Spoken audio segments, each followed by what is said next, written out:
Tuhan adalah gembalaku, takkan kekurangan aku.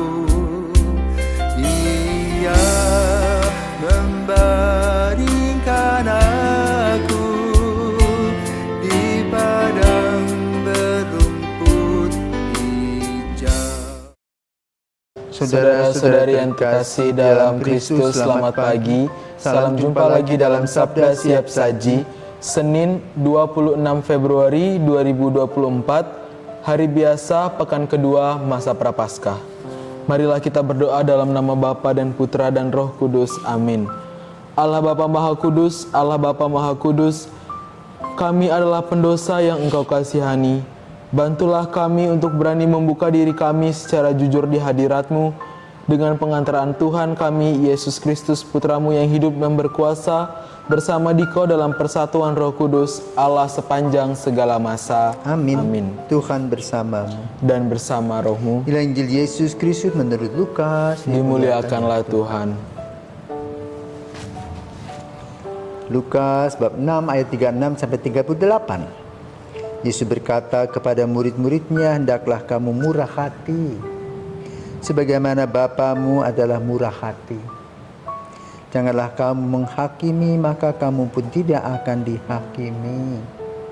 Dan janganlah kamu menghukum, maka kamu pun tidak akan dihukum. Ampunilah dan kamu akan diampuni. Berilah dan kamu akan diberi. Suatu takaran yang baik dan dipadatkan, yang diguncang dan yang tumpah keluar akan dicurahkan ke dalam ribaanmu. Sebab ukuran yang kamu pakai untuk mengukur akan diukurkan kepadamu. Demikianlah sabda Tuhan. Terpujilah Kristus. Baik, selamat pagi Romo. Pagi. Baik, Injil pada hari ini tuh menceritakan bagaimana ukuran yang akan kita pakai sebagai diri kita sendiri. Nah, itu tuh bagaimana itu maksudnya Romo? Sebab ukuran yang kamu pakai untuk mengukur akan diukurkan juga kepadamu.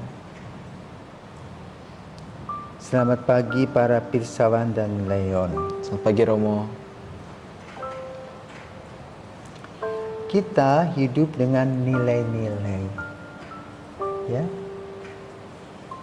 Ada keluarga yang sumringah, sukacita, maka wajah mereka itu ceria. Tapi ada juga keluarga yang selalu serius, cemberut, tidak bisa senyum. Nah sekarang mana yang kamu pilih? Selalu senyum. Kenapa? Karena kelihatan lebih ceria dan bawaannya tuh enjoy gitu.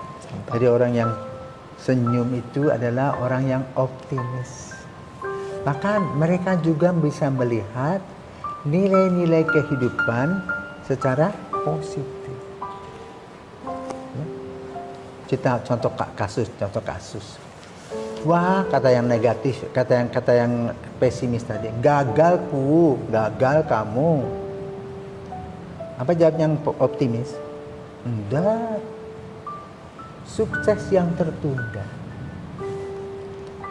Ya. Kok marah?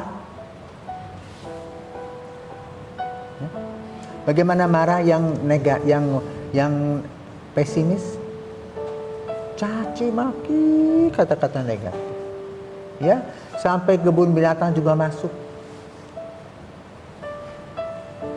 Secara emosional marah. Ya.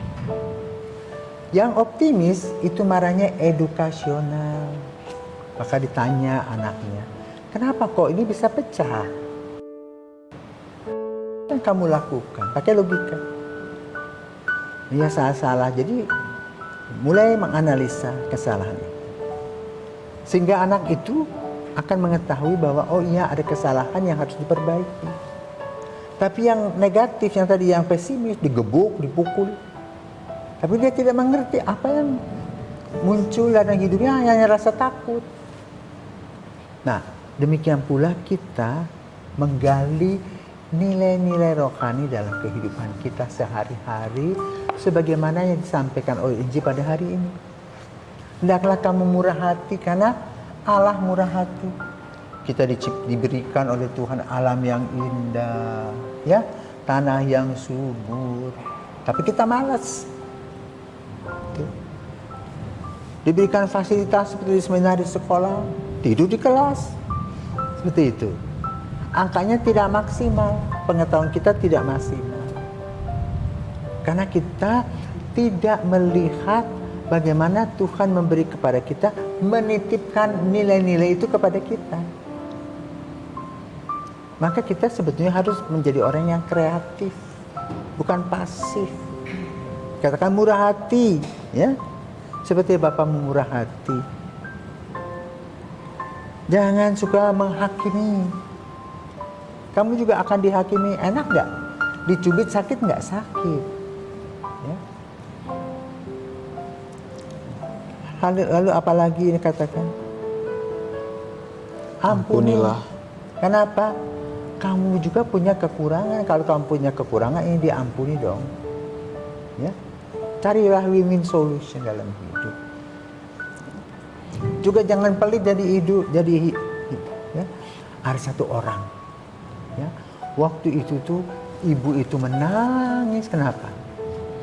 Ibu itu mempunyai toko grosiran di Nias sebelum ada tsunami itu loh. Waduh, dia punya mulut ketus sekali. Karena kaya raya toh. Pelitnya ampun sama karyawan itu. Apa terjadi? Tsunami, toko grosir yang besar itu. Ya. Bayangkan toko yang besar itu seluas lapangan basket. Ya, habis rata, Pak. Dan itu 4 lantai loh. Semuanya rontok. Lalu kemana dia? Jadi pengungsi. Waktu pengungsi datang itu kan jadi pengungsi, makan pun susah, tinggal di barak.